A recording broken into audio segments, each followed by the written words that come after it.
Good evening. I hope you are sitting comfortably and that you have steeled yourselves for what you are about to experience. A podcast so directionless, you'll need a map and a guide just to make it through this intro. Should you survive the untamed wilderness of the fog of vaping, the profanity of politics, the gore of gaming, and the ever-twisting and undulating non-sequiturs, then you can say you have proudly navigated and survived your journey inside the minds of the Rambling Vapors. First in flame.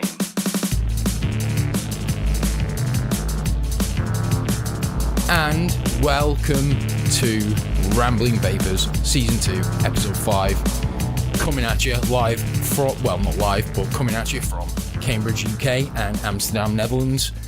The new setup, back in action. Yeah, we're back. Also, just one thing. It's Season 3, not Season 2. Did I say Season 2? You did say Season 2. Epic faux pas. Epic faux pas. It's like massive long monologue. I was just like, he said Season 2. He could have, well, anyway. Welcome back to the Rambling Vapors. We're here. We're later, as you should learn to expect by now. When we say we're like, basically, our podcasts are released on what I call Tully time, which is or max time, which is take the time that we say we'll do it and then add that time plus half, basically. So if we're saying we're going to be a month, it's going to be a month and a half, which it was.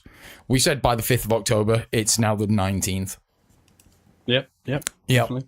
We're going to try and get better at this. Unfortunately, like I'm going to put apologies out there because it's kind of my bad that we've taken this long to get around to this one because I've still had a lot to like starting the new job, moving over here. There's a lot going on, so it's meant that I'm not as on the ball as I should be. And I've been quite burnt out of late, so I just don't think I don't think the quality of the show that we would have put out would have been worthwhile, if I'm honest.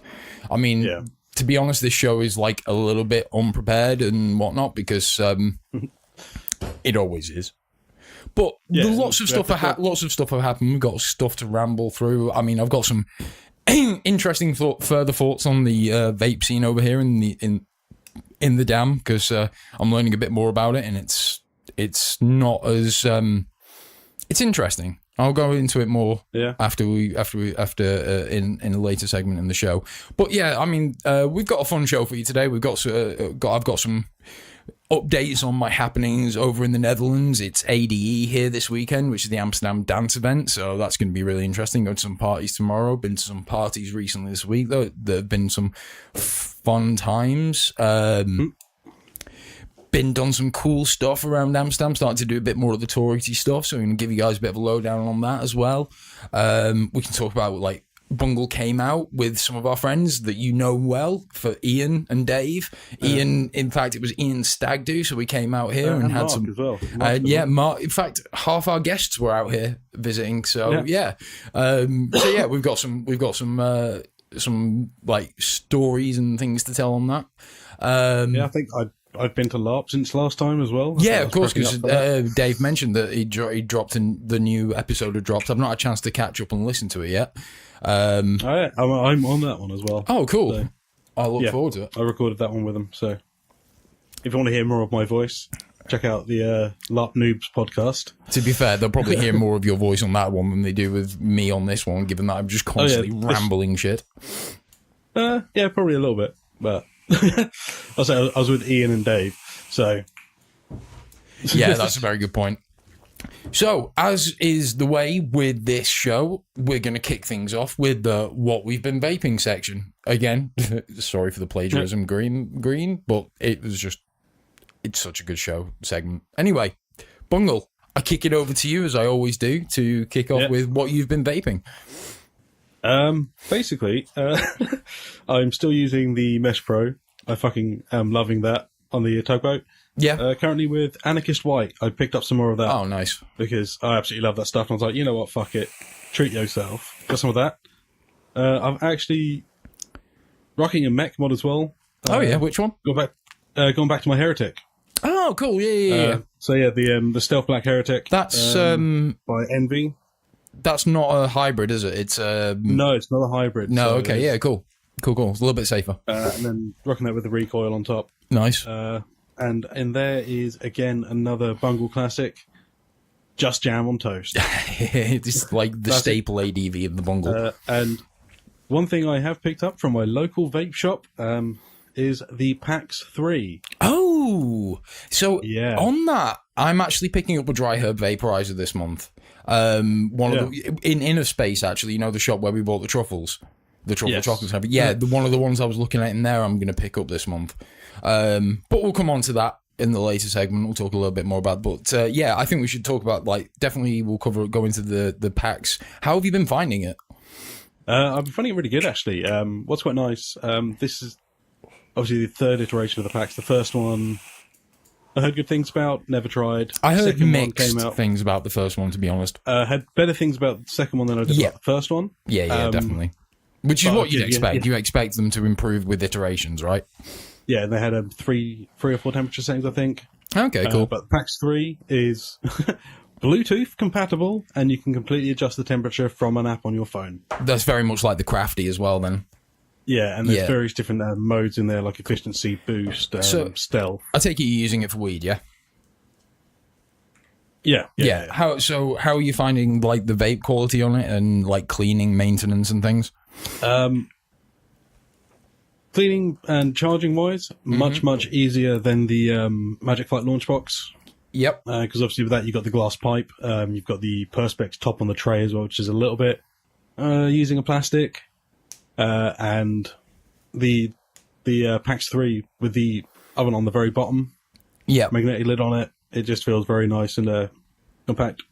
Cool. Very small as well, and very sly. That's one That's one of the things. Sorry, I was going to say that's one of the things I'm looking at the vaporizer that I'm getting. Yeah, it's really nice. And that's with the flat. You've got two different mouth tips with it. Yeah, you've got a cone extended. Extended kind of. Yeah, and this one I've gone with just the flat lid. Yep. And what you can do if you want to take that in anywhere, like a festival or a music gig. Yep. Wrap a USB cable around it. Looks like a charger. Looks like a fucking portable charger. Nice. Even so much as just just cover the bottom and go, see, it even lights up. Boom. Like it's a charger. Awesome. So, I'll tell you what, next time round, because I'll have mine for the next show, we should do a kind of rundown comparison side by side, see pros and cons of them. That's it. In fact, that's actually something that I think we're going to be bringing a bit more into this podcast. We're going to be, as much as this is always going to be a very vape heavy podcast, I think there's going to be a little bit. We've always been a weed heavy podcast, but I think now with me living out here in the Dam, that's something that's going to come into a bit more. Because it's something that I'm going to discuss a little bit in the beginning of my what's been vaping is I'm going to go into my weed strains that I've been partial to recently. But anyway, I cut you off, and I please do continue with your vaping rundown. Yeah, I mean, one thing I'm going to do for it, because I went for the standard package, because there's the deluxe or something, which basically comes with a load of the accessories. Mm-hmm. So I don't have a concentrate tray, but I'm never going to really ever use concentrates. Yeah, they're harder to get hold of in the UK, to be fair. Yeah, and they're not really that easy to get hold of here, to be honest. Yeah, the one thing I was quite tempted to get it for was there's a half oven lid. Okay. So basically, at the moment, I've got the standard lid in, and that takes about 0.3 grams of weed to fill. Okay. And you have to pack it for the best effect. So this is currently fully loaded.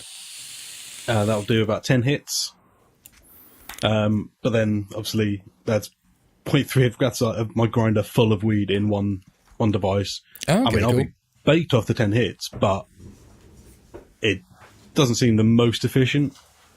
So I think with the half tin, half oven lid, I won't be feeling like I'm chucking so much in there. Yeah, it won't last as long, but I'm not sitting there going, I'm going to have to use this or it's going to go stale. Yeah. No, awesome. Any other new things in the vape side of things, or we? No, I keep looking at purge mods, getting tempted, and then going, no, I can't warrant spending that much money on one. Yeah, I don't I mean, they're great, and I love mine. I don't regret them, but fuck yeah, they are expensive. One I've fallen in love with. It's the Twisted. Yeah, that's one I've got. Yeah, that, but they do it in a distressed black. Yes, yeah. That, I was thinking, that would look so lovely with that black and gold goon on top. Yeah, I was like, oh, yes, that would look really nice. It's like, it's over £200 for a tube. They've brought out some 2700 mods as well now, which I'm really tempted. So that's something I'm going to go into in the next section, like talking about my dam catch up and things and the vape thing in the dam. That it's just impossible to get high end mods over here, but I will go into that more in the upcoming segments. So myself, I've been vaping a few different things this month. I've not picked up any new hardware yet. And the reasons for that, again, I'll be going into in the next segment, although I'm looking at ordering some stuff from the UK. I have picked up some new juices, and I've been switching out my vaping apparatus a little bit. So for the last month or so, actually, I've been cycling through just using 3 or 4 different mods. The Purge Turbo, which is one of their 2700s, which I've got, that's been in my rotation, topped with the Twisted Menaces 24 Pro. And in that at the moment, I've got Milkshake Man's Blueberry Milkshake, which is real top. Like the Milkshake Man line, their blueberry, strawberry, and banana are all really, really good. I especially highly recommend the banana if you like a good banana that doesn't make you cough like a bastard. Yeah, it's a really nice banana. So that's a top tip recommendation. I've also been on the Luna. Topped with the Reload X RDA, and in that I have Dutch Vapor's Chloe, which is like a very tart blueberry raspberry combination. It's really nice. It's quite really fruity, a little bit tart, so it's nice, fresh, refreshing, and it's a really solid ADV because it's just got the nice undercurrent of sweetness, and it's not a fucking coil killer in the least. I've been running these coils for about 3 weeks, and they're only just getting to the point where they need a rewick, and it's even not the wick, it's literally just the coils. Like, it's definitely a great little vape. I have picked up another juice which I've not tried yet, which is Kilo's Keyberry Yogurt. I'm really looking forward to trying the fuck out of this. It's been sat there waiting. It's like, because I know I'm going to fucking love it. And it's kiwi strawberry yogurt. It smells amazing. Oh, you can't like it. We've been fooled by some good smelling shit before. Oh, I mean, I've tried a drop of it. Like, I have tried it. That's why I'm saving it. So that's on my vape list, but I'm like, the limited bits of it that I've tried, it's a worryingly good flavor. But actually, my ADV carry at the moment and vape, I've gone a little bit low. Well, so I'm using mod-wise the Vaporesso Taro Nano, which I picked up in Japan, which is like really small built-in lipo mod, 80 watt. And I've actually got that topped with the old school Tugboat Anarchist RDA, the 3-post tugboat deck with the Anarchist RDA cap. Fucking retro. Yeah, but tell you what, I mean, look at the size of it. 75 watt. I've got a 1.6 ohm coil in there running at 75, 80 watts, depending on how I'm feeling. Fuck me, it's a great little vape. And so I made this up to take to the Psytrance rave that I went to, because I was like, I want something tiny. Fuck, what a good shout. Like, I am loving this setup at the moment. And it looks the tits, because I've got the green Zombie Splatter RDA with the green Taro Nano, and it just looks fucking awesome. And in that, I'm vaping Vapetasia's Killer Custard Lemon, which really fucking nice. It's got a nice custard hit with a nice good lemon overtone. It's I've been really, really, really enjoying that, actually. Nice. Glug glug. Yeah, I'm sorry, just chugging some Sprite. a little bit dehydrated because I got stuck at the bar after work, as I mentioned earlier. So yeah, that's been. I've also been I've been carrying around because it's got good battery life, but if I'm chain vaping this, it can nuke pretty quickly. But I've got the fuck. Sorry, just getting it because I can't remember the name of the people that made it.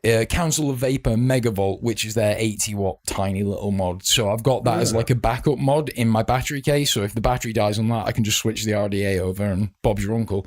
I'm really loving the micro mods at the moment, like just for convenience. With a little 22 mil low pro ATI and a good decent like kind of 1.5 to 2 ohm resistance coil. Fucking yeah, sweet little setup. Really fucking loving that. Nice. But so continuing on in our like first half vapey segment. Fuck. Right. So Amsterdam has a lot of vape shops, but they are cheap and basic vape. Like you go into a vape shop, the highest end thing that I've seen in a vape shop over here is the VGod Pro Mech mod. Everything else is smock. iJoy. What's the other one that's always fucking everywhere? Blue. No, like proper mods, but well, either way, it's all that ilk of things. You might get some Vaporesso stuff. You might see a couple of Wizmech things here and there, but it's really hard to find like upper tiered like mods. Like, fuck, are you finding any mech mods? Fuck, are you finding any high end like stab wood or anything like that? Hell, I'm lucky if I can even find an Asmodus mod kicking around. So it's that's one of the reasons I've not picked up any new devices or anything. So I'm gonna have to I'm looking at ordering some stuff from the UK this month. One mod that stuck out in particular is the new Druga Foxy. Like the Org Vape Foxy, it's got a quick release 510. Ooh. Yeah, so you press a button and it parts the threading, so you can just pull the ATI off. Oh, wow. Yeah, and it's a nice little, fairly compact dual 18650. It looks the tits. I'm genuinely intrigued by it, and it's only like 60 odd quid or something. 60, 70 quid. Wow. But I like the idea of a quick release 510 is quite appealing. And it's something new. It's something new and innovative as well. So, I want to check it out and put it through its paces. And like I said, I want a new high-end mod because I you know me. So I'm probably looking at either picking up like another Asmodus Stab Wood or like maybe another Purge or something. If not this month, next month. We'll see how things go. Yeah. Got a lot of things going on this month, like gigs and things, so we'll see. Yeah. I'm definitely going to pick up some new hardware. Well, look if it's the cost shipping-wise, because if you're shipping direct from one of the UK stores, they're going to fucking charge an arm and a leg. If it's one that you get like free shipping over a certain cost to the UK, get it shipped to me, and I'll send it over, because that'll work out much cheaper than... Well, I'll see what the ship... Like, so for some of them, like... Grey Haze, their shipping to the EU is not actually that expensive. They actually have a fairly solid EU client base, so it's not too bad. It's very, like you're saying, it's very, very weird. So smoking is still very, very prevalent over here, and I think that's partially to do with the weed culture and everyone smoking joints and things. But it's quite strange. There's still a very high stigma with vaping. Like I get a lot of shit at work about vaping and the clouds and things when I'm vaping outside, even though we do have a number of vapors at work. It's a lot of people, because everything's fairly basic smock stuff. There's not a lot of people that are doing like high power sub-ohm vaping, cloud chasing kind of stuff. It's interesting. I expected there to be a lot more options in terms of vaping, because I figured, people would be vaping weed type things, but turns out actually you can only get like cannabis. You can't get like shatter or like liquid extracts or anything. Those are all still like restricted and illegal over here. So I think it's been very strange. So like there's a couple of like dedicated vape shops I've been into, and they've got great juice selections. really great juice selections, but mods and devices like mods, RDAs are like, in fact, just finding RDAs is hard. Like, everything is sub-ohm tanks. Even RTAs are few and far between. And fuck can I find wire to do building with. Even pre-built coil wire or anything like that. It's just like, just virtually non-existent. So... Jesus Christ. Yeah, it's been very... I did expect more, but... You know, I'm hoping, like, there's definitely some, like, you know, the Dutch Vapors, like, I gave a shout out to the last shop. They've got a shop just called Vapor. And that's a proper vape shop. But again, their mod and RDA and everything selection is limited. So, you know, when I went in there with, like, my Steam engine and a few of my other high-end mods, they were, like, blown away kind of thing. But, you know, like... It's strange because I know there are other places in Europe where vaping is booming. Like, I think Belgium's actually got pretty good vape shops and things. But, you know, I just found it quite strange. But as I said, I think it's partially to do with the weed culture. And I guess if weed was, like, properly legalized like it has been in Canada, go Canada. Oh, hell yeah. Like, so me and some of the guys at work are thinking about going out to Canada for, like, a week just to go and get stoned. Nice, man. But, dude, imagine the amount of people who are out of work in the union. Oh, God, yeah, completely. Or they just have to legitimize. Well, yeah, I mean, there is that. Like, to be honest, they're probably getting a shit ton of business at the moment because, you know, like, the shop space in Canada just sold out of weed in a day. It's like, shit, we've sold out of weed. And also, did you hear LAX Airport are no longer going to confiscate they're not confiscating weed anymore. It's amazing, right? So, like, technically, if it's legal in Canada, are they going to do anything about it at the airport? If you fly from LAX to Toronto with a bag of weed, in theory they should. In theory they shouldn't. I suppose it depends what Canada's doing at their airports for incoming. It's going to be interesting. It's going to be interesting because I do think so. Obviously, Amsterdam has its weird system, which is like it's not legal, it's not illegal. Well, it is illegal, but no, it's not like it's weird. It's just like we'll let you do it. System. It's a very strange system, but I think the tipping point will be and I know it's a long way off, but if the UK make progress on this, then I think Europe might follow because of Brexit. I think Europe wouldn't want to be seen as I would hope Europe wouldn't want to be seen as less progressive on this subject matter than the UK. I mean, I don't know who will get there first. But I don't think we will. No, I mean definitely not with the Tory government. No, I mean never with the Tory government. They've legalised medical for extreme cases. Yeah, but like that was really begrudging and with a lot of public outcry. Oh man, but it's a step in the right direction. Oh yeah, definitely. I do think there is, you know, the world over there have been positive moves on the legalisation front. I mean, I never thought we'd get to the point where we're at now. Yeah. Like 10 years ago, like, you know, or when I first started smoking weed, like it was, you know, it was like, it was bad, it was evil, it was wrong. And as you've grown older and as time has gone on, it's become more and more of just the kind of like, all right, it's not legal in the UK, but most people of our generation, if not do it, have done it. Yeah, or at least don't see a problem with it. It's a very small minority of our generation that actually see weed legalization as a bad thing. I think. I know there are exceptions. There are exceptions to that. For example, like Tully's missus, who is a drugs counselor and just thinks all drugs are bad. But someone bought the propaganda. Yeah, definitely. But I think that it's going to be interesting. And it's going to be interesting to see if vaping kind of embraces, if it gets to the point where it's kind of legalized and we're getting the point where we're getting like, you know, we've got a lot of CBD juice right now. So, you know, vaping really jumped on that CBD bandwagon. If we get to the point where we're producing THC liquids and things, I wonder how that's going to go alongside the vaping community and the vaping industry.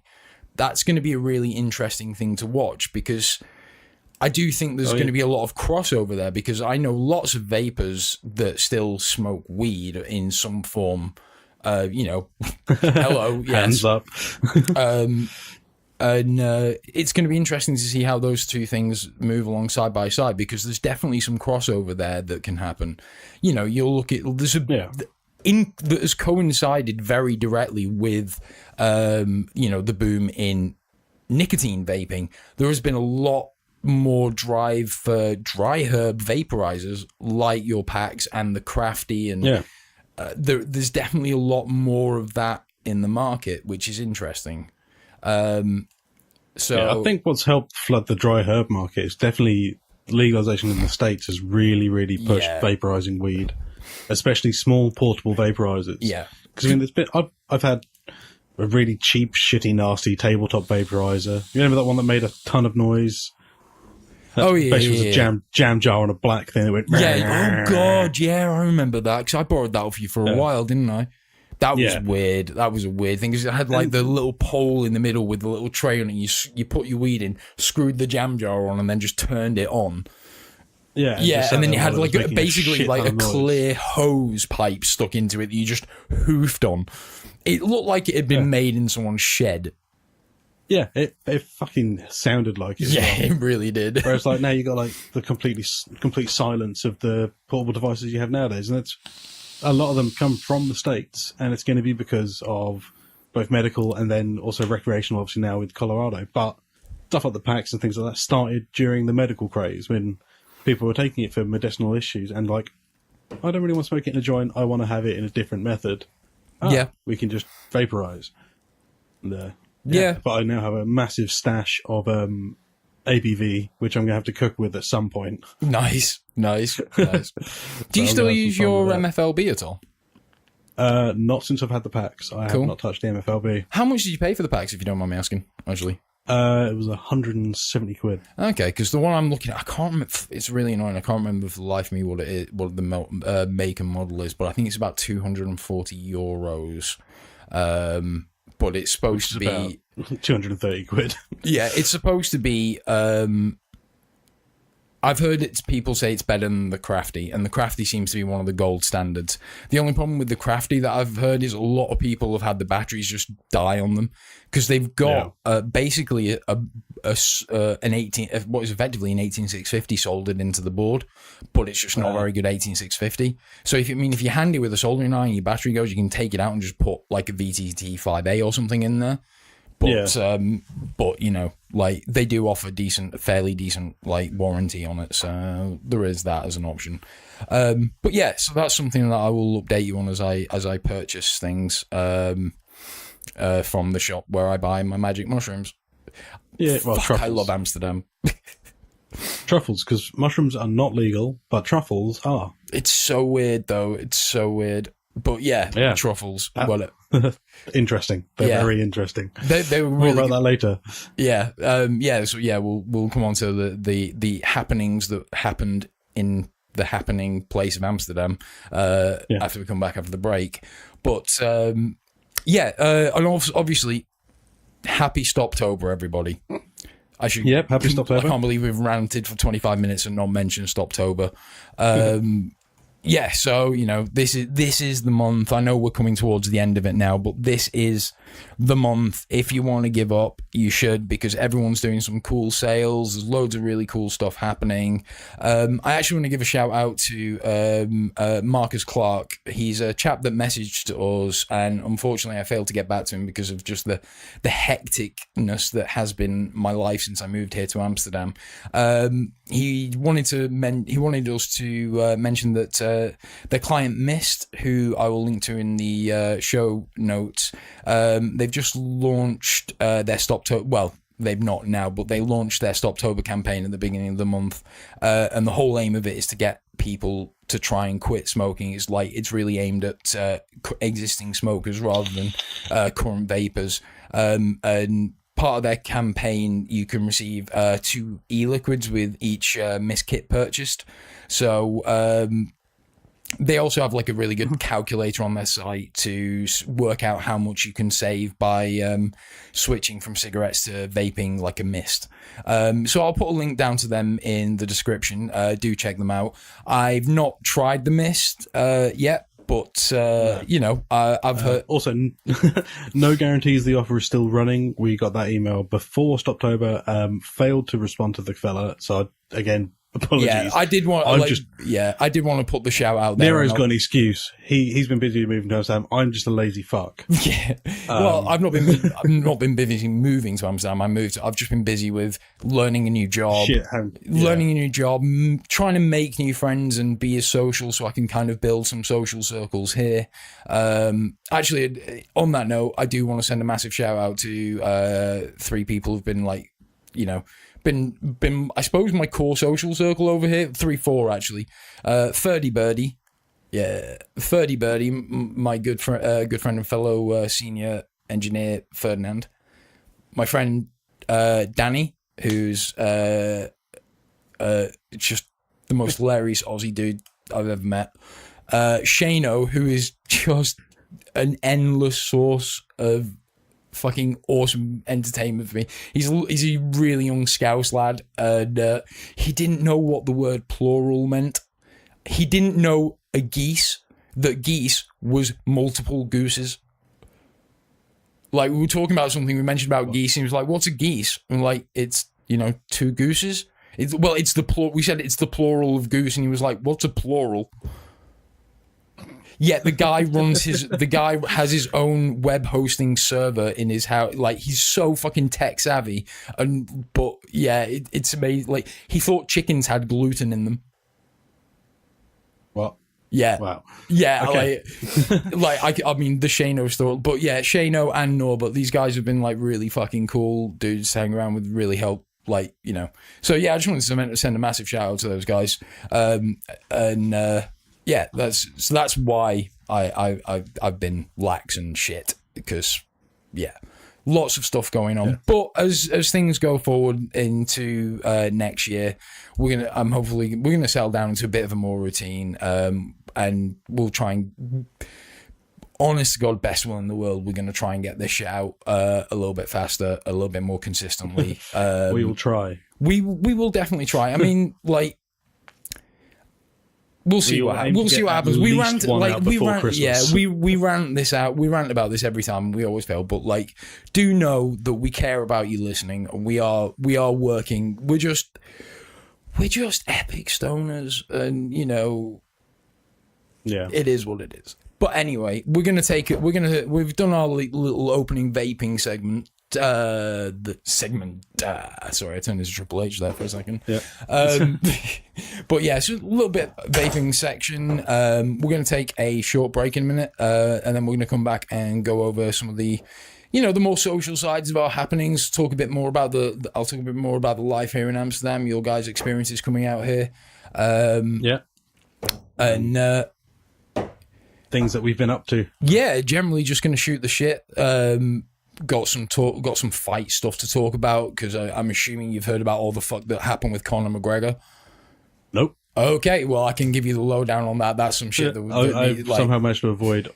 Despite listening to the Joe Rogan podcast, I don't really listen to the MMA ones too often, unless it's some.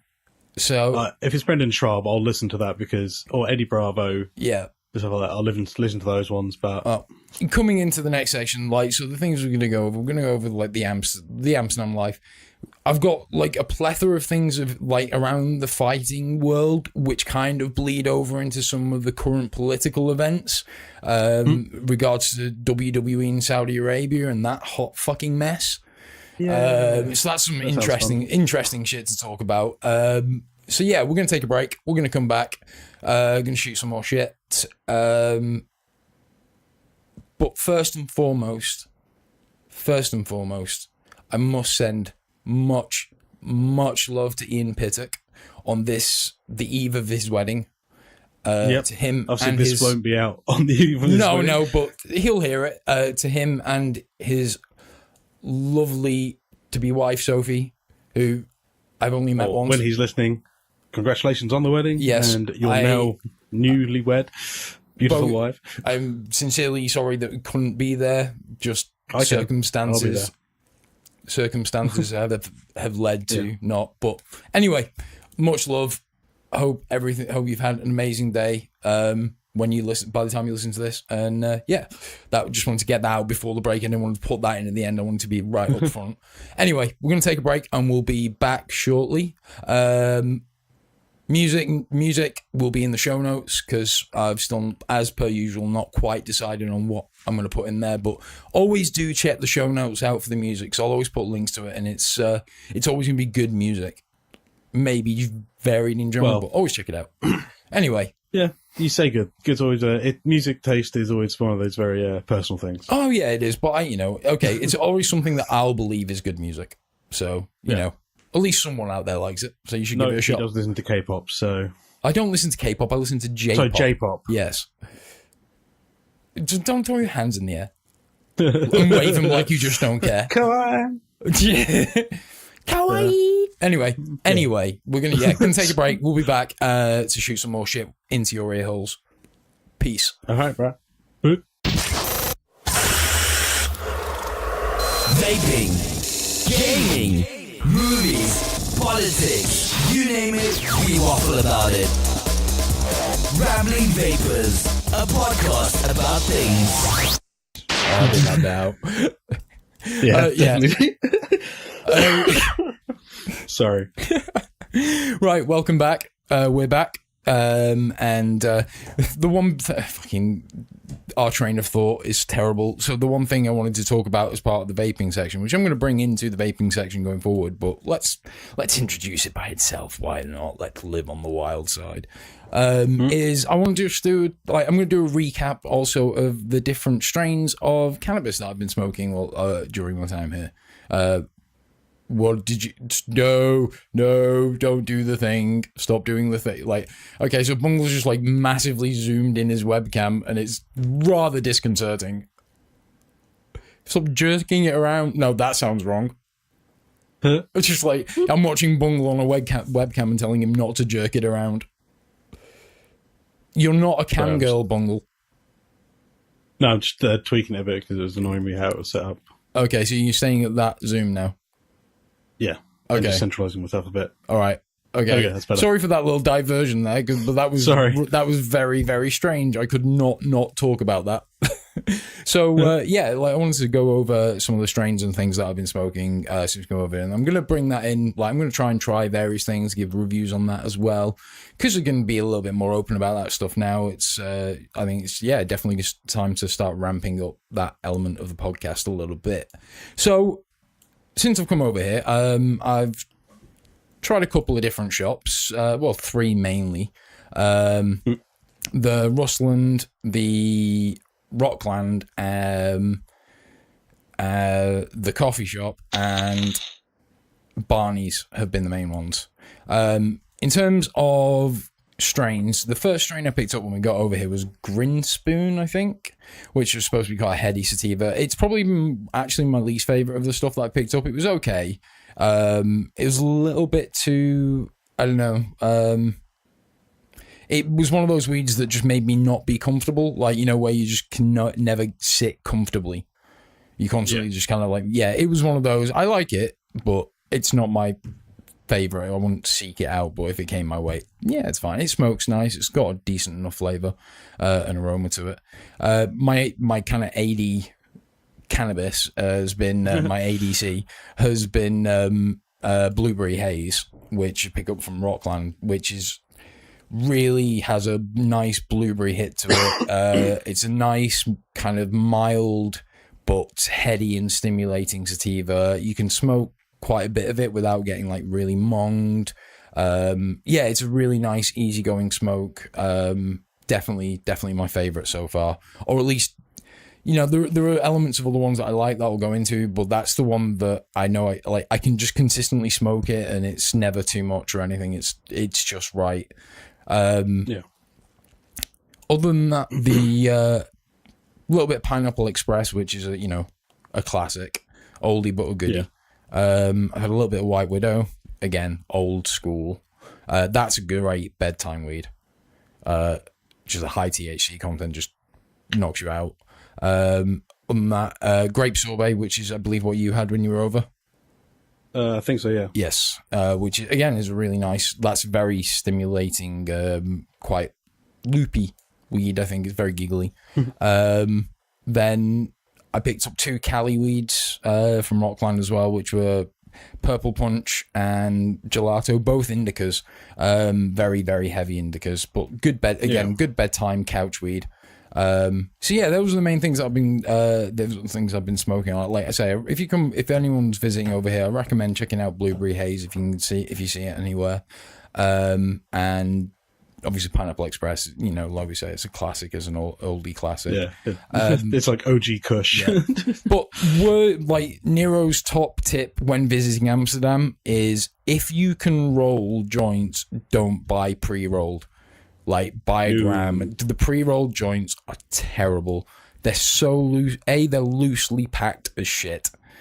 B, half of them have this, like, herbal mixture in there that's just dry. Either that or they're made with traditional, like, cigarette tobacco. Like, actual, like... Not rolling tobacco, but actual, like, pre-made cigarette tobacco. Oh, they're... Like, Shane makes his joints with fucking... I constantly lay into him about it, constantly. If you're going to buy a pre-roll, buy it pure, tap it down a lot as well. It'll be much, much shorter, but it will be a much more enjoyable smoke. Yeah, that's definitely the top tip when visiting Amsterdam. Avoid pre-rolled if you can. But if you're like the guy that I saw outside Rockland the other day, who rolled his joint by folding it. Oh, he did the pigeon roll. Yeah, he literally. But I mean, the thing is, he folded it, and I'm watching him trying to smoke it, and it's like coming apart, and he's just like, and he's trying to pass it to his missus, and it was like, if I hadn't been enjoying his struggle so much, I would have gone over and rolled one for him. But I was too stoned, and it was too funny to watch. I just sat there and watched the whole thing unfold over like the course of 20 minutes. It was, it was very, very funny. On that note of talking, sorry, go on. You were about to say. Well, the strain I've been smoking recently is lemon haze. Is what my guy has been getting recently. Oh, nice. It's quite. I do like a bit of lemon haze. Yeah. That's the second gram I bought while over there. I picked up some lemon haze. Oh yeah. Of course, I remember that. And that was from Amsterdam. It was, yes. Yeah, how was it in there? Because I waited outside, but it's one that Naomi keeps saying I should try out just because of the name. It's quite nice. Little tiny place. Yeah. Okay, cool. But really quite good. Interesting. I'll have to check that out. But yeah, like talking about the whole, speaking of you being over here. So yeah, we recently had the main man of the hour, Mr. Pittock, his stag do over here, which is hilarious because it was organised to be here before I knew I was going to be moving here at all. So it was completely like it just worked out really well. But fuck me, what a nightmare! Like Dave is so our friend Dave, who you heard, he is the ultimate best man. So it happened to be the weekend there was like really high winds and all the planes incoming to Schiphol in Amsterdam got like stopped. And that they were flying over, like most people were getting the Channel Tunnel. And no, Arda flew in from Turkey. Me, Mark, and Lloydie Boy. Yeah, we got the Eurostar. Martin flew in, but was hella delayed. Was on a later flight. Yeah, but Dave, which was being the hero who bought him and Ian tickets on a plane, was the ultimate boss hero. Best man. And initially he was like, I'm going to just put Ian on a train because I can't afford to get myself there, but as long as he gets there, it's like, you can't put Ian on a train to Amsterdam, we'll never see him again, he will get lost. He could lose his car in an empty car park. Bless him. But I love him to bits. But Ian, so as they're panicking about this and he's getting ready to do this, I just did a search and was like, all right, Channel Tunnel, 100 and some quid, and it's just them in the car. So I just messaged Dave, do this. And yes, Dave drove like a bad man from from Cambridge, or from Milton Keynes. No, I think they were at Milton Keynes, weren't they? Yeah. From Milton Keynes down to Dover. Got the Channel. Was it Dover or Folkestone? I think it's Folkestone for the Chantal. So yeah, Folkestone to Calais, and then drove like a bad man through Calais, through France to Belgium and into Amsterdam on the Friday. Got here about 9 o'clock.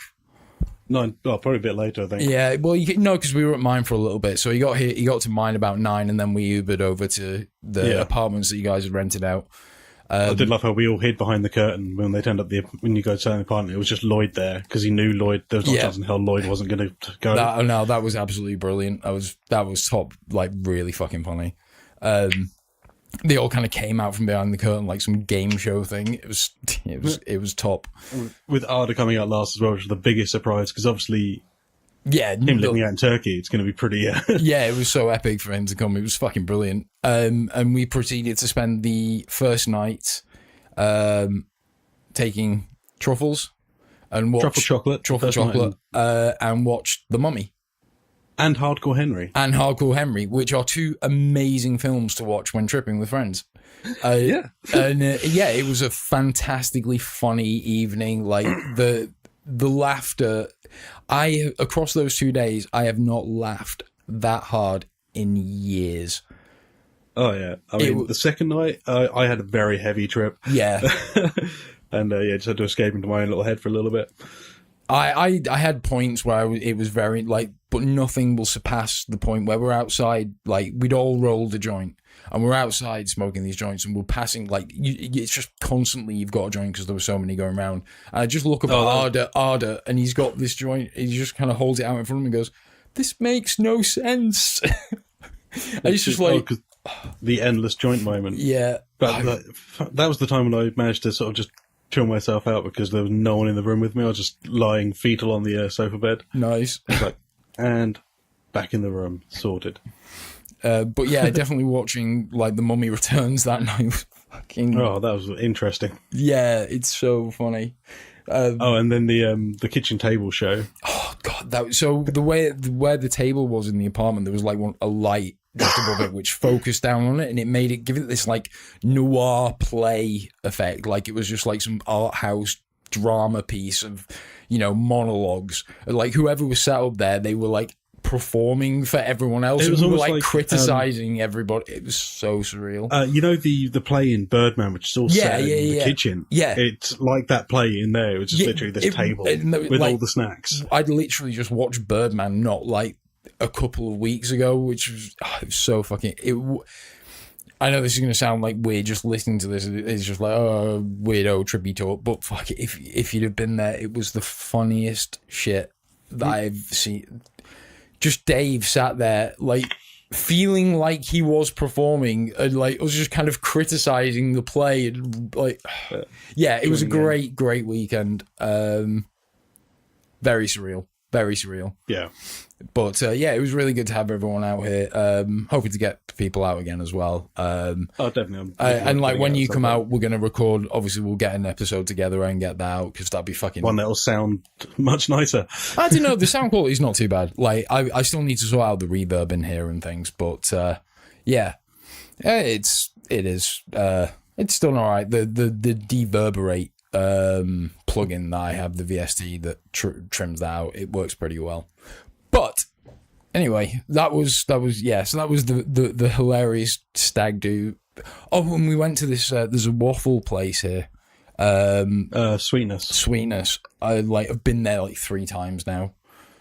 I saw Naomi's picture and I was like, oh, there, you in there. So you can go in there and you get waffles, churros, whatever, and you can just put so much shit on there. I had a waffle with Nutella, lemon and sugar, cannabis chocolate, mango and cream. Very nice. It was fucking lush. But yeah, and it was just really cool. It's a really cool, if you're ever in the Dam and you want something sweet, check out Sweetness. It's fucking brilliant. So yeah, that was the weekend. The Torture Museum was fun. Yeah. In a very kind of don't go there and trip. That might not be great. No. I mean, it was a bit it was a very small. Been there small, and that has been there for years. And they need to update a lot of the stuff in there. Yeah, definitely. Because it's all yellowing. The plastic is yellowing with age. Yeah, it's just wow, you need to renew this shit. Yeah, But it's only €7.50. So. yeah. I mean, you get your money's worth. I guess it was fun. It was a bit of culture in between the just epic amounts of weed. Yeah, but so yeah, that was a really good time. Swiftly and subtly segueing from that, like a jackhammer through a wall, into I can't believe you don't know about the fight news with Conor McGregor. No, I've been completely out of the loop with it all. So, if I'm honest, Conor came back to fight Khabib for the. I knew about that coming up. Right, so Khabib. The whole thing is Khabib is undefeated and a fucking incredible wrestler. The whole thing was, if it stays standing, Conor can win because he's better standing. But can he stop Khabib from taking him down? Is his takedown defense good enough? And he got mauled. But throughout the entire fight, Conor's team had been heckling Khabib, insulting his family, his religion, everything. And also, Don't forget, Khabib was the guy in the bus that when Conor threw the trolley through the bus window. Oh shit! Right, and they've been playing that up through the fight. They use the footage of that to promote the fight. It's fucking disgusting. But after the fight, Khabib jumped over the fence and just went after Conor's team. It was a full punch-up out there. Conor swung a punch at one of Khabib's team. Another one of Khabib's team jumped over the fence from behind Conor and punched him in the back of the head. It was a complete shitstorm. No belts were awarded. Everyone was taken out by police escort. And everything's blown up since then. So Khabib was looking at getting suspended. Conor didn't get punished at all. Got his full pay. It's a complete fucking disgusting mess. Not to mention they've found an excuse to bring John Jones back. They've basically let him off with effectively time served on his suspension for performance drugs, even though he should have been off for 4 years. UFC is just a complete mess. But yeah, that's that. I watched that fight. I would recommend watching it because the pay-per-view is actually one of the better ones of recent times. There's an amazing fight on there between Derek Lewis and some other guy, where Derek Lewis gets his beaten to shit for 3 rounds, and right at the end of the 3rd round just knocks him out of nowhere. But this is the biggest comeback in point and damage differential in UFC history. It did not look good for him. He just got really lucky. He's now being put in a title fight against Daniel Cormier, even though he turned it down initially. He was like, I'm not ready. Look, my cardio's... UFC is just a complete fucking cesspit. Clusterfuck. Yeah. But in other fight news, WWE is kind of fucked at the moment. So... WWE in a couple of weeks have got a show in Saudi Arabia. Now that should ring everybody knows what's happened with Saudi Arabia. So for those that don't, it's looking ever increasingly like the Saudi government brutally murdered and dismembered, accidentally though, a Saudi journalist in the embassy, the consulate in Turkey. And WWE are being paid $450 million over 10 years for a show a year, $45 million for a show each year in Saudi Arabia, even though they're getting pressure from the government to not go, other big giants, tech giants and other big companies are pulling out of dealings with Saudi Arabia because of this, they're still going. They're basically done a cost-benefit analysis, and it's we can take the PR hit because the money's so good. On top of it's so fucking disgustingly messy. It's it was even they even talked about WWE on John Oliver this week. It was really surreal, actually. But Vince McMahon has taken far too many hits to the head. Oh yeah, I mean, he just doesn't care. He lives in his own Vince McMahon world, and this is just in his world. He's like, well, I didn't do anything wrong. Why shouldn't I take the money? Because it's he doesn't care about the journalists being dismembered. Incidentally, Accidental Dismemberment. That's my death metal band name. If I ever have a death metal band, it's being called Accidental Dismemberment. Or, a aggro punk kind of East Bay hardcore type band. It doesn't make sense. How can you claim someone was accidentally dismembered? Well, do you know? Whoops. Did you hear about what MBS, the Saudi prince? Do you know what his nickname is now in the White House? And not by Trump, but no, Mr. Bonesaw. It's so dark. Wow. It's so dark. I mean, like, you joke about it, but it is like really fucked up. And most of the wrestlers for WWE don't want to go. They really like, you know, but everyone has to, because you do what you're told in WWE pretty much.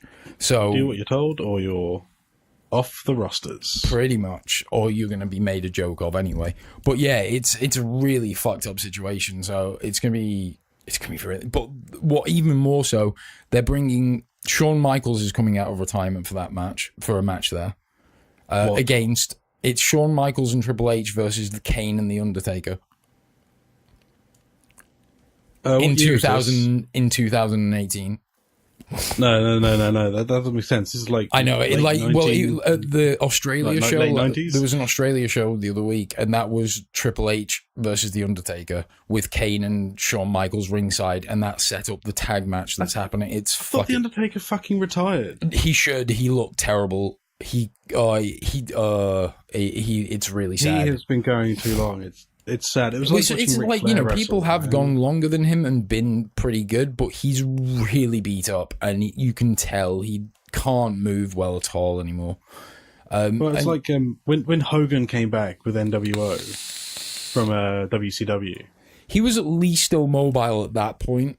It like the latter half, barely. No, when it first started, he was still, you know, okay. He wasn't great, but he was never amazing in my opinion. But when he brought back the whole Hulkamania thing within WWE, when he came back, like, so it really started to wear, like, towards the end of WCW, and like he had one good match in WWE, which is the one against The Rock, which the actual wrestling is not fantastic, but the heat for the match is incredible and it elevates it.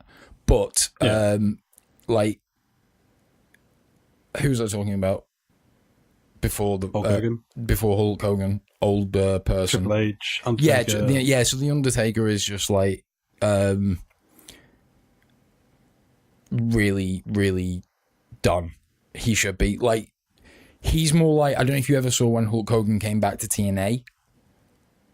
No. Okay, he's like that levels of kind of broken. It's really not good. It's really not good. Sort of like watching the Pro-Am shit with Jake the Snake. Yeah. But he's in good nick in terms of like good health. He's just not in good wrestling condition anymore. He's had like a hip replacement, for fuck's sake. He needs to stop, man. But I mean, you know, if someone is going to give you $2 million a year to do one match or two matches a year, it's it just makes me sad. Like, he was like, an all-time great. If he is an all-time great, but offer like Mick Foley, if they were to offer him that money, would he come back? I don't think he would. He was a special guest referee at the last Hell in a Cell. That does not bode well. He's never going to step foot in the ring again, like, properly in terms of a match. I really hope not. No, he really won't. Kurt Angle's still going, but Kurt Angle's a machine. They're doing this thing. Olympic gold medal wrestler. He won that gold medal with a broken neck. Yeah. But they're doing a World Cup to determine the best in the world at the Saudi show, because the Saudi government wanted the World Cup but couldn't get the actual World Cup. So WWE, like, Vince is just like, oh, I'll give you a World Cup, you know, and it'll be to determine the best in the world, because what else would a World Cup determine if it's not the best in the world? But get this, none of their champions are in it. So how can it be the best in the world? Like, yeah, it's so far it's looking like you basically, if you're doing that, you'd be basically putting up whoever has your, like, whatever heavyweight belt or whatever, one of two heavyweight belts. Don't forget they've got the WWE heavyweight belt and the Universal Heavyweight Championship. Oh god, that gigantic fucking plate. And then they've also got the US Championship, the Intercontinental Championship, the Cruiserweight Championship, the British Championship, the NXT World Championship, the North American Championship, the NXT Tag Titles, the Raw Tag Titles, the SmackDown Titles, the SmackDown Women's Champion, the Raw Women's Champion. I think that's all of them. Did I say Cruiserweight? I think there's going to be a Cruiserweight tag team and maybe a women's tag team, because there's the first ever all-women's pay-per-view coming up just after the Saudi show. Bring back the hardcore belt. Oh, I loved the hardcore. Like, especially the world. the world champion belt that's smashed to pieces with a fucking bit of gaffer tape on it. The period where they had the 24/7 hardcore title defenses is one of my favorite little things in WWE history. When like Crash Holly was running around with a belt, and like you'd see someone run into a hotel room, pin someone else, and then run off with the belt.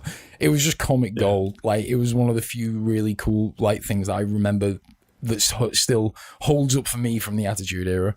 But man. The classic Fall Anywhere hardcore matches. Yeah, completely. Anything goes. Well, the 24/7 rule was basically at any point, as long as there was a ref, that you could win the title, because a match could just happen. Oh yeah, so whoever had the belt at the end of the time was then the it was like, it would just be a match, so you just drag a ref anywhere with you, and then they just have a match. Two people, or was it it was just. I mean, you'd have lots of different. You had some where it was loads of people, but generally speaking, you just had these segments where, like, you know, they'd be in the airport, and this guy would have dragged a ref to the airport, and he'd just kind of hit a guy from behind, pin him, grab the belt, and leg it.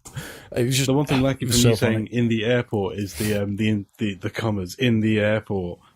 Backstage, wherever they're holding. No, they would genuinely would do it in an airport or something, like, and just film in there. You could tell like, I'm sure I remember something happening on like a baggage claim wheel at some point. But yeah, it was a really like, I'm sure it was like you had I know it was one of the reasons you had the backstage brawls in like the early SmackDown games and stuff on the PlayStation. Yeah, because I remember having like hardcore matches where I won the backstage brawl matches and stuff. Yeah, in the bar. Yeah, or like in I remember it was in the first or second SmackDown on the PlayStation. It was like one just in a car, like a corridor backstage, and there was just like a table there at the parking garage as well. They never did the boiler room for like an actual boiler room match though, if I remember rightly. Yeah. I've not played I bought WWE 2K18, I think. I only played a little bit of it. I've not played a wrestling game since the SmackDown games. It's lost no, because we used to play one of the games at Martin's, remember? Yeah, SmackDown. No, that was like a WWE 2K13 or 2K12. No, it was WWE versus Raw or something. It was a more recent one because it was like PlayStation 2. Oh yeah, but it was the SmackDown versus Raw, which was basically part of the SmackDown series. Yeah, okay. But like, I played 2K18, and it's got way more of like a management element. Like, your matches have star ratings, and you have to get higher star ratings in the matches. So it's actually more of a work than, like, in the old games. It was just a beat 'em up, right? In this, it's more like, okay, we know this is fake. We're gonna make it. So you're trying to have a good match, working with your opponent. You're not just trying to win, but there is still you're trying to win, and it is a game, and it's a real content. It's weird. It's really weird. It's like they're acknowledging that it's staged, and you're trying to have a good athletic match and tell a story, and then the other part of it is, but you still need to win to progress, kind of thing. Like, it's interesting. The control scheme on it's fucking insane now. Like, trying to get, it's just mental, the amount of like depth into the control mechanics. But like the 2K19 one looks interesting, and might maybe pick it up. I don't know. But talking of gaming, what did you say you picked up recently for a dirty I gamer? feel a little bit unclean, but I have a soft spot for it. I know. I don't understand. Fucking no scope 360. Blah blah blah. Sometimes you just want to play something cheesy and arcadey, and that's what Doom's. That's what Doom's for. I'm playing a lot of PUBG in that. Okay. But it's like, you know what? I fancy. I'm just gonna get Black Ops because I really enjoy playing 1, 2 on the 360. Is it Black Ops that's the better Warfare? Yeah, the Treyarch Studio stuff. Which is the better cool. The series. Because like the stuff that when Advanced Warfare was a bit meh. Isn't that the one that had the jetpacks or the lot of jumpy around stuff? Yeah, I mean, like Black Ops 4's got a bit of the sort of like Advanced Warfare style stuff, but it's just so much better made. It's got the zombie stuff in it, which I haven't played yet because I don't really want to do zombies by myself or with randos. Yeah, that's fair because enough. I'm difficult like that. I don't like playing with I'm randos. 50-50 on randos. But I'll go on to it. 9 times out of 10, you end up with a prick. Well, in COD, yeah, that's because 90% of the player base is pricks. Oh, I play multiplayer with just complete fucking randoms. Oh, yeah, but like if it's just like deathmatch. Voice comms. No, yeah, fuck team that. deathmatch or like I think Kill Confirmed. I fucking love playing that game. I love Kill Confirmed. It's my favourite game type. I do think that playing things like conquest modes and stuff are not that great with randos because you need a bit more coordination. Yeah, I mean, when we did that, we played Battlefield 1 for a while. Yeah. And that is much better even if it's like, because obviously you've got like up to 60-man servers. Yeah. But if you're going like a team of 4 or 5, like that's basically like 5 to a squad or 4 to a squad. If you have a full squad and you can just work as a unit, then it's perfect. Whereas if you're in a squad with people you're not communicating with, it makes life a lot more difficult. Yeah, you can't definitely all concentrate. Blank say, oh, this dude's here, he just shot me in the face and shit like that. Yeah. Actually, talking about playing with randos, I picked up Monster Hunter World, which it's actually, I can't believe it's the first Monster Hunter game I've ever played, which is kind of strange for me being such like a big into my Japanese games. You're a weeaboo. Just a bit of an otaku, that's all. But no, you're following weeaboo. I'm surprised you haven't got a waifu pillow. No, you do have a waifu pillow. No, that's the case, don't you? I've got like Haruri Suzumiya cases, but they came with the collector's edition box sets. Yeah. Dude, I am sat in a room full of anime figurines. I mean, I know. I can see it all behind you. Actually, when we wrap up, I'll show you my most recent one. It's fucking obscene. But obscene as in that kind of obscene. Like I'll show it anyway. But it's fucking great. But yeah, so I'm playing Monster Hunter World. Playing that with randos, just like, you can fire off like so those that don't know, Monster Hunter World is a kind of like, not quite MMO, but it's slightly MMO style and gameplay thing. Online, 16-person servers, or instances, and you just go and hunt big fucking monsters, salvage them, like their skin and stuff to make better gear to hunt bigger monsters. There is a storyline going on, and you don't have to play with people. You can play like solo or closed private servers with other friends and things. But fuck, it's great. Like genuinely, if you want to pick it up at some point and play it, like I would be so down. I think Lloyd's got it, so you should probably get in touch with him. I might do actually, yeah, because it's fucking so much fun. Like I say, it'd be beneficial to talk to randos, but you can just play with complete randoms and it works great. Like the way the combat works, it's easy to kind of just gang up and gank on a monster, and people generally know the kind of things they need to do. There is definitely quite a high skill ceiling to, especially some of the weapons.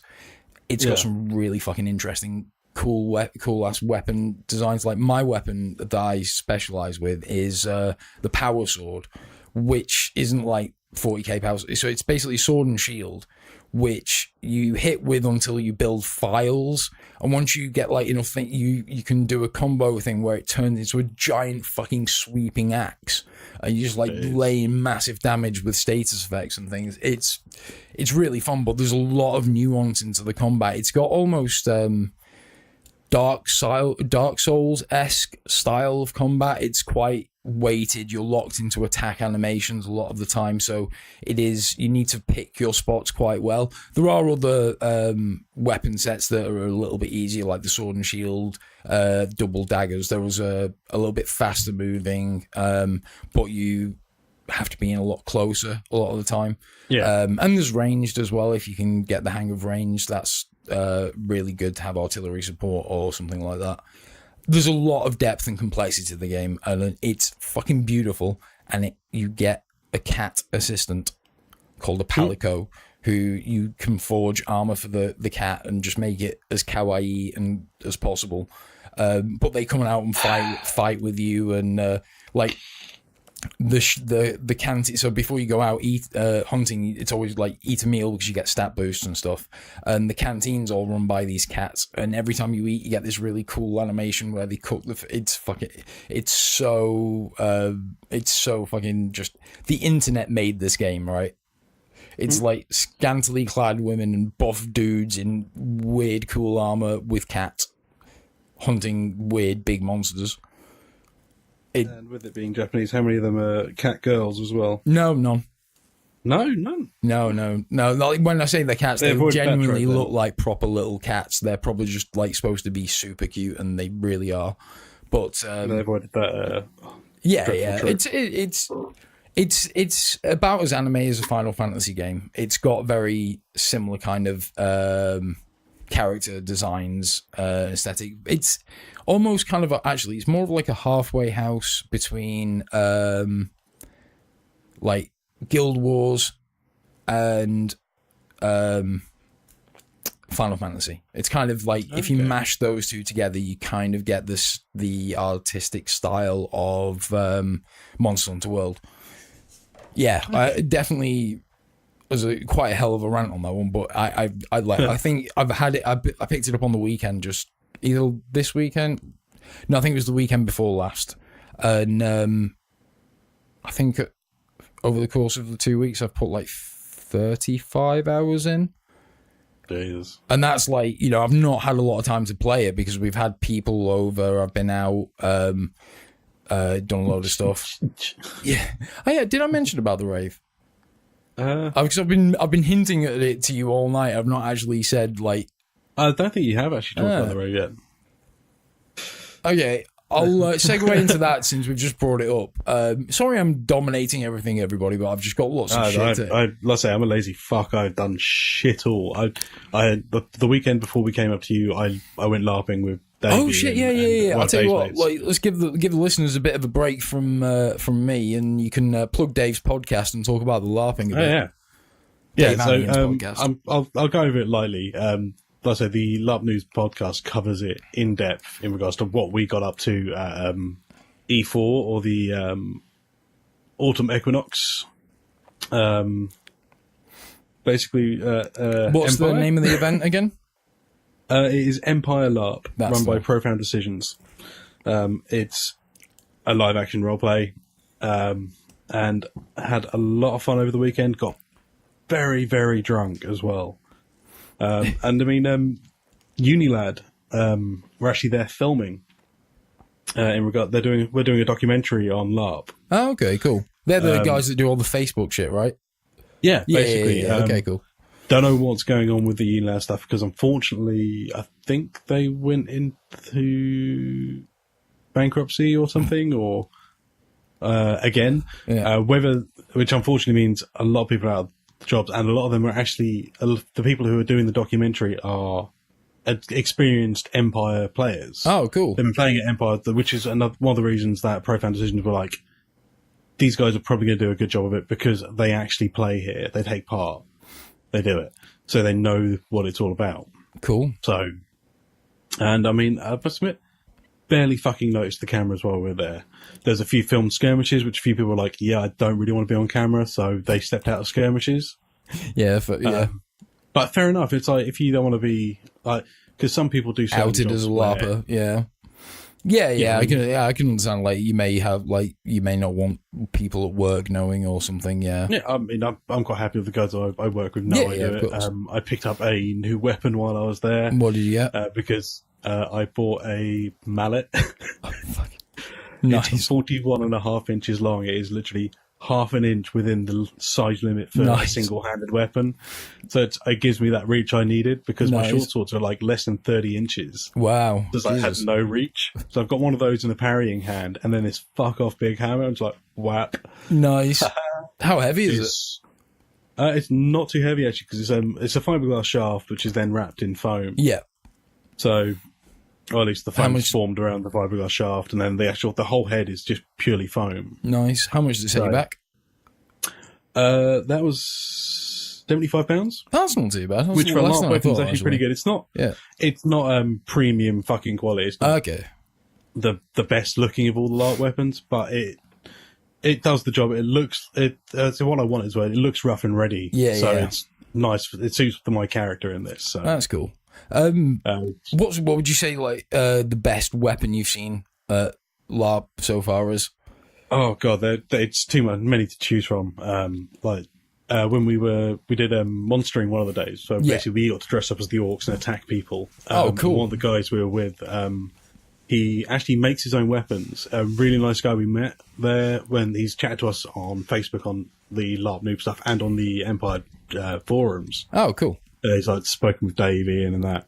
And he's actually makes weapons and shields and shit. And he had a hammer that he made himself that is fucking huge and looks so sweet. Oh, no. It's like, that is a perfect monstering weapon. It's like, you see a guy carrying that coming towards you, like, oh, I done fucked up being here right now.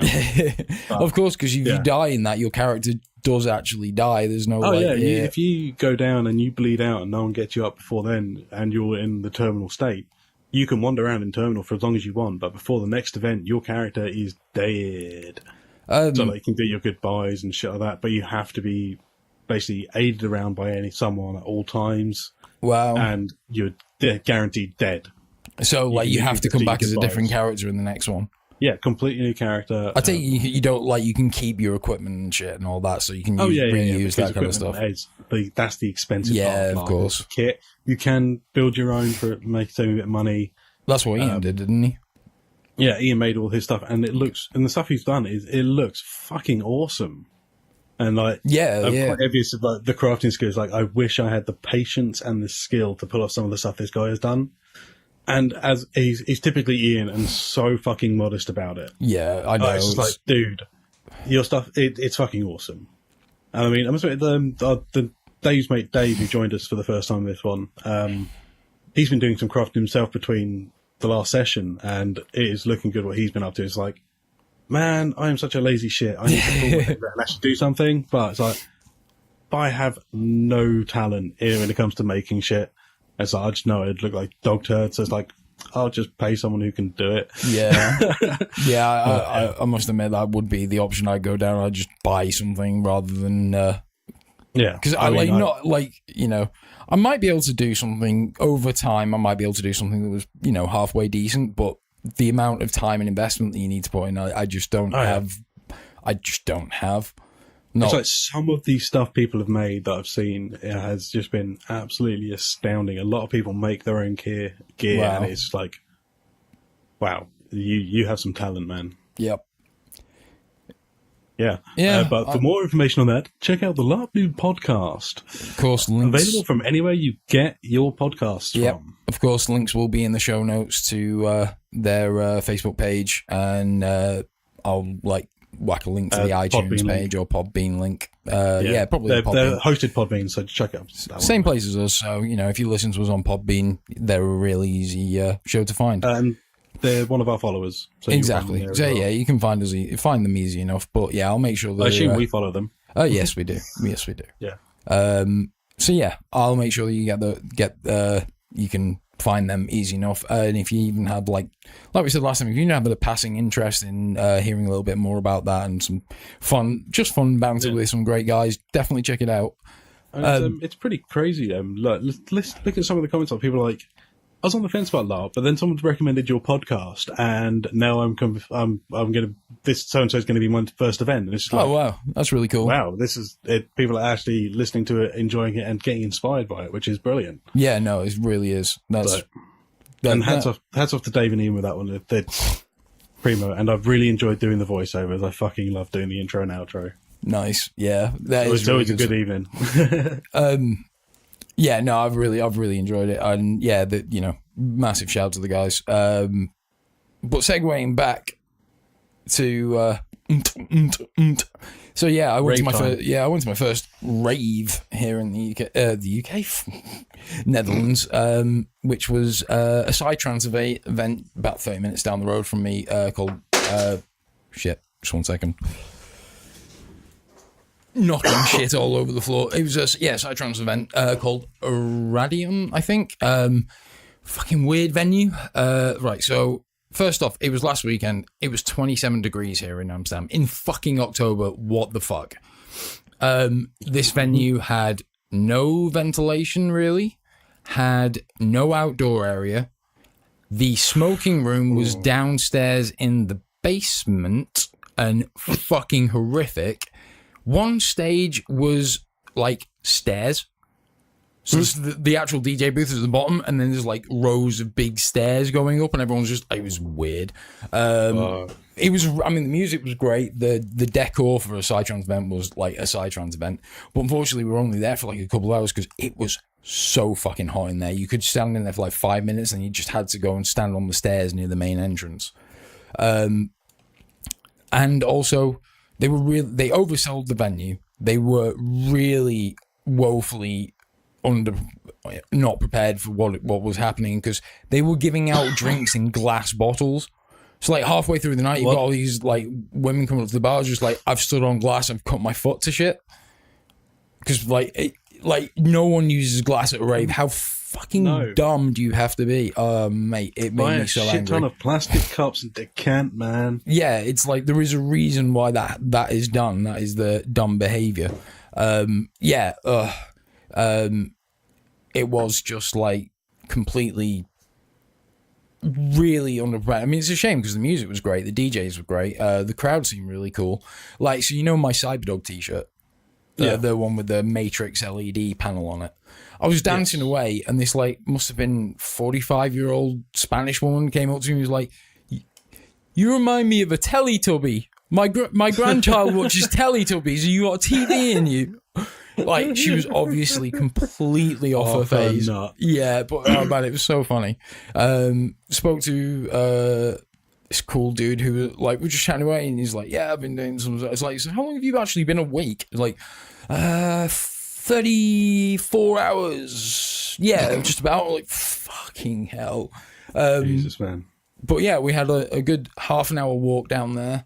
Half an hour walk back after we realised that fuck, it's melting. But you know what was cool? Going in, the bouncers like, "You got any weapons? Got any drugs?" And we're like, no weapons, but I've got like weed and stuff. And like, yeah, cool, go in. Nice. Yeah, it's like, and like there's people just walking around the venue smoking joints and stuff, which is really nice. Well, mainly in the smoking room downstairs, but it was just too fucking horrible to sit in there for that long. So yeah, that was really fun. And like, it's ADE this weekend, which is like Amsterdam Dance Event, which is just like where the entirety of Amsterdam is just putting on fuck tons of events. It's gonna be a pretty interesting weekend, like really full on and hectic, and yeah. My friend Danny went to see Orbital last night. Oh, nice. Last night. Yeah, he went to see them. He said they were he had a really good time. So it was really, really good. Like there was some really cool. Like I wanted to go and see Headhunters that were playing the Ziggo Dome. I think like tomorrow. But fuck, the tickets are excessive. It's a Q Dance event, Project One. Not sure if we're going to try and do anything. Looks like we might go to an event tomorrow. There's like a weird street rave happening. So it's through the centre of Amsterdam during the day, and it's rave march. So they're going to be playing rave music and marching through the city. Like the fucking thing with Techno Viking. Yeah. So that's going to be surreal. Are you going to be Techno Viking on this thing? I don't know. Like, I don't even know if I'm going to go to it because it just seems a bit odd. In the street, just fucking rocking out, gurning like a twat. But yeah, it's gonna be it's gonna be an interesting weekend. There's loads of stuff going on, so I'll have a lot to report on that front when we come back. Yeah, so I think we're probably gonna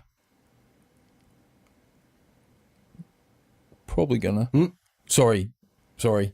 Probably gonna. Have we got anything? Out there, didn't you? Yeah, I have. I'm gonna have to edit that bit. Just 1 second. Both pretty fucked up. Definitely need to edit that bit.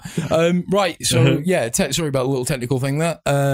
Just had to check the recording was still working fine. Anyway, what I was trying to say before I got distracted by heartbeat-looking sound waves was that. We're going to wrap it up about here? Yep. Yeah, I was taking it into the wrap up, and then I was like, "Holy shit! Has the entire thing just been completely fucked?" No, okay, we're good. But yes, so yeah, when we come back next time, should have some more to report on the Amsterdam Dance event. Some new mods, hopefully, to pick up. Whether they come from the UK or the Netherlands remains to be seen. Yeah. I'll try and get up to something to report on. Yeah, I mean, I'm going to be at Ian's wedding tomorrow. Yep. So yep. The other thing as well is, I think going forward is we're going to be looking to bring back the vape news segment, which slowly dropped off the radar. We're going to definitely keep the segments rolling with what we've been vaping. Bring back a little bit of vape news, the new cannabis segment, which is going to be like my new mostly you. Yeah, it's going to be mostly me, but I got what my dealer could get. Which is basically mine. Yours is going to be like, I have this and this and this. I went to this artisan weed store to get this, and they recommended I have it. It pairs really well with this IPA. Yeah, or I put the perfect weed for a crisp Chardonnay. I met my guy in a car park, and he gave me this for some money. Cool. Right, guys. Right. Well, it's been fun. Hope you've enjoyed the episode. We'll be back again soon. We'll try and make it sooner again. Like we're gonna work. I'm not gonna ramble on about it again, but yeah, we're definitely gonna work to try and get back much sooner. But in the meantime, we guarantee at least one before Christmas. I would at least say 2. I think we can do 2. It's doable. Yeah. Come on, Bong. Let's do it. Eye of the tiger. Balls of the bear. Balls. Deep. So anyway, we're out. We'll see you again next time. Don't forget to check out all the links in the show notes. If you want to chat to either of us, you can hit us up on our emails at Nero with a 0 at ramblingbapers.com. Or as in the word Nero, but an O replaced with 0, not the whole thing Nero with a 0. Yeah, which would make an even better email. You have to do that one. Yeah, I might have to. But anyway, and you can bungle at ramblingbapers.com. Yeah, you can find me at _ rambling Nero with a 0. But again, like he said, not with a 0, but with the number 0. Fuck, I might need to change that. That's me on Instagram. Same on Twitter. At Rambling Bungle. And of course, you can check us on Facebook or our website. We'll speak to you again soon. Much love. Peace out. Laters. Well, I hope you have enjoyed our time together today on this tumultuous journey through minds so distorted they barely qualify as such. Please do join us again in another time, at another place, for another glimpse into the profoundly strange and fascinating world of the Rambling Vapors. Release. I nearly hung up the call. I really need to piss. I nearly hung up the call and stopped the recording instead of stopping the recording.